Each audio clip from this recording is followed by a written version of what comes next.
തിരുവനന്തപുരം കടക്കാവൂർ പഞ്ചായത്തിൽ ആയുർവേദ ആശുപത്രിക്കായി നിർമ്മിച്ച കെട്ടിടം കാടുകയറി നശിക്കുകയാണ്. രോഗികളെ കിടത്തി ചികിത്സിക്കുന്നതിന് നിർമ്മിച്ച പുതിയ കെട്ടിടത്തിന്റെ ഉദ്ഘാടനം കഴിഞ്ഞ് വർഷങ്ങളായി.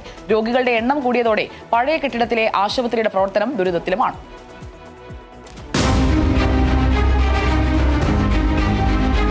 തെരുവുനായ്ക്കളുടെയും ഇഴജന്തുക്കളുടെയും വിഹാര കേന്ദ്രമാണ് ഈ കെട്ടിടവും പരിസരവും. പഴയ ആശുപത്രിയുടെ സമീപത്തായാണ് കെട്ടിടം സ്ഥിതി ചെയ്യുന്നത്.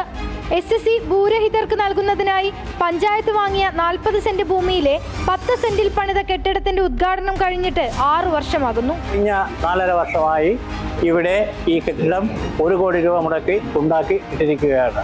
ഇന്ന് ഈ കെട്ടിടം കാട് കയറി ഇഴജന്തുക്കളും അനാശാസ്യ പ്രവർത്തകരുടെ വിളനിലമായി മാറിയിരിക്കുകയാണ്. ഇങ്ങനെ ഒരു ഡിസ്പെൻസറി ഇവിടെ തുടങ്ങിയാൽ തന്നെ ഇതിനകത്ത് കയറി വരുവാൻ വഴിയില്ല. എങ്ങനെ രോഗികൾ ഇതിനകത്ത് വരും? ഇതൊരു ചോദ്യചിഹ്നമാണ്.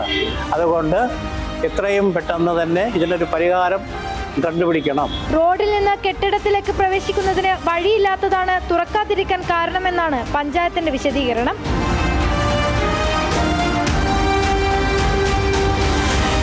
കെട്ടിടത്തിന് പുറകുവശത്തു കൂടിയുള്ള ഓടയ്ക്ക് കുറുകെ സ്ലാബ് നിരത്തി താൽക്കാലിക വഴിയൊരുക്കി ആശുപത്രിയുടെ പ്രവർത്തനം തുടങ്ങാനുള്ള പഞ്ചായത്തിന്റെ ശ്രമവും ഫലം കണ്ടില്ല. പഴയ ആശുപത്രിയിൽ ദൂരസ്ഥലങ്ങളിൽ നിന്ന് ദിവസവും നിരവധി രോഗികൾ എത്തുന്നുണ്ട്.